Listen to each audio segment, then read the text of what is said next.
Hello മക്കളെ, plus ടുവിലുള്ള വളരെ important ചാപ്റ്ററാണ് എവല്യൂഷൻ അല്ലേ. സോ ഈ എവല്യൂഷനിൽ നമ്മൾ പഠിക്കുന്ന ഒരു ടോപ്പിക് ഉണ്ട്, 3 ടൈപ്സ് ഓഫ് നാച്ചുറൽ സെലക്ഷൻ. നമ്മുടെ നേച്ചർ ചില കണ്ടീഷൻസ് വെച്ചിട്ട് ചില ആൾക്കാരെ, ചില പ്രത്യേക ക്യാരക്ടേഴ്സ് ഉള്ള ജീവികളെയൊക്കെ നേച്ചർ സെലക്ട് ചെയ്യാറുണ്ട്. സോ ആ ഒരു നാച്ചുറൽ സെലക്ഷൻ പ്രോസസ്സ് 3 രീതിയിലാണ് നടക്കുന്നത്. സോ ഏതൊക്കെയാണ് ആ 3 രീതികൾ?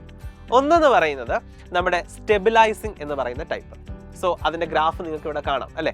സ്റ്റെബിലൈസിങ് എന്ന് പറഞ്ഞാൽ ആവറേജ് കാറ്റഗറിയെ മാത്രം സെലക്ട് ചെയ്യുന്നതിനെയാണ് സ്റ്റെബിലൈസിങ് എന്ന് പറയുന്നത്. നിങ്ങൾക്കൊരു പെട്ടെന്നൊരു ഐഡിയ കിട്ടാൻ വേണ്ടിയിട്ട് ഞാനൊരു എക്സാമ്പിൾ പറയാം. നമ്മുടെ നാട്ടിൽ പൊക്കം എന്ന് പറയുന്ന ഒരു ക്യാരക്ടർ നമുക്ക് എടുക്കാം. ബോഡി ഷെയ്മിംഗ് ഒന്നും അല്ല കേട്ടോ, നമുക്ക് പഠിക്കാൻ വേണ്ടിയിട്ടാണ്. സോ 3 ടൈപ്പ് ആൾക്കാരെ നമുക്ക് ഇപ്പോൾ തൽക്കാലം പൊക്കത്തിൻ്റെ അടിസ്ഥാനത്തിൽ എടുക്കാം. പൊക്കം കുറഞ്ഞവർ, മീഡിയം പൊക്കമുള്ളവർ, നല്ല ടോളായിട്ടുള്ള ആൾക്കാർ. അപ്പോൾ നേച്ചർ വിചാരിക്കുകയാണ്, ഇനി നമുക്ക് പൊക്കം കുറഞ്ഞവരും വേണ്ട, പൊക്കം കൂടിയവരും വേണ്ട, ആവറേജ് പൊക്കമുള്ളവരെ മാത്രം മതി എന്ന് നേച്ചർ വിചാരിച്ചിട്ട് നേച്ചർ അവരെ മാത്രം സെലക്ട് ചെയ്യുന്ന ഒരു ക്രൈറ്റീരിയ ഇട്ട് കഴിഞ്ഞാൽ, അല്ലെങ്കിൽ അവരെ മാത്രം നേച്ചർ സെലക്ട് ചെയ്യുകയാണെങ്കിൽ അതാണ് സ്റ്റെബിലൈസിങ് എന്ന് പറയുന്ന നാച്ചുറൽ സെലക്ഷൻ. രണ്ടാമത്തെ നാച്ചുറൽ സെലക്ഷൻ എന്ന് പറയുന്നത് ഡയറക്ഷണൽ ആണ്. അതായത് ഏതെങ്കിലും ഒരു എക്സ്ട്രീം കാറ്റഗറിയെ മാത്രം നേച്ചർ സെലക്ട് ചെയ്യുന്നു. ഉദാഹരണത്തിന് പൊക്കം കുറഞ്ഞവരെ മാത്രം സെലക്ട് ചെയ്യുന്നു, അല്ലെങ്കിൽ പൊക്കം കൂടിയവരെ മാത്രം സെലക്ട് ചെയ്യുന്നു. ഏതെങ്കിലും ഒരു എക്സ്ട്രീം എൻഡിനെ ആയിരിക്കും സെലക്ട് ചെയ്യുക.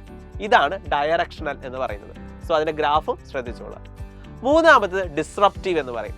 ഡിസ്റപ്റ്റീവ് മീൻസ് ഏതെങ്കിലും 2 എക്സ്ട്രീം എൻഡുകളെയും സെലക്ട് ചെയ്തിട്ട് ആവറേജിന് മാത്രം അങ്ങ് ഡിസ്കാർഡ് ചെയ്ത് കളയും. അതായത് പൊക്കം കുറഞ്ഞവരെയും സെലക്ട് ചെയ്തു, പൊക്കം കൂടിയവരെയും സെലക്ട് ചെയ്തു, പക്ഷെ ആവറേജ് പൊക്കമുള്ളവരെ നഹിഹേ, അവരെ മാത്രം എന്ത് ചെയ്തു? ഡിസ്കാർഡ് ചെയ്തു. അങ്ങനെ സെലക്ട് ചെയ്ത് കഴിഞ്ഞാൽ that is called disruptive. So ഇങ്ങനെ 3 രീതിയിലുള്ള നാച്ചുറൽ സെലക്ഷൻ പ്രോസസ്സുകളാണ് ഉള്ളത്.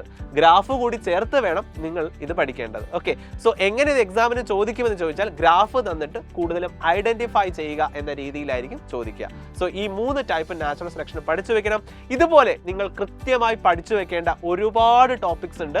അതെല്ലാം വളരെ വ്യക്തമായിട്ട് ക്ലിയർ കട്ടായിട്ട് നിങ്ങളെ പഠിപ്പിക്കാനായിട്ട് ഞങ്ങളുടെ ബാച്ചിലേക്ക് ജോയിൻ ചെയ്യുക. സോ എൻഡ് ഗെയിം ബാച്ച് ഇപ്പോഴും അഡ്മിഷൻസ് ഓപ്പൺ ആണ്. സോ എല്ലാവരും എന്ത് ചെയ്യുക, ഈ ഒരു എൻഡ് ഗെയിം ബാച്ചിലേക്ക് ജോയിൻ ചെയ്താൽ വളരെ ക്ലിയർ കട്ടായിട്ട് തിയറിയും പഠിക്കാം. ഒപ്പം അതിൽ നിന്ന് ചോദിക്കുന്ന ചോദ്യങ്ങളും എങ്ങനെയാണ് അത് എഴുതേണ്ടത് എല്ലാം നിങ്ങൾക്ക് ക്ലിയർ ആയിട്ട് പറഞ്ഞുതരാം. ഓക്കെ, സോ ഇനിയും ജോയിൻ ചെയ്യാത്ത മക്കൾ എല്ലാവരും എൻഡ് ഗെയിമിലേക്ക് ജോയിൻ ചെയ്യുക. So welcome to end game.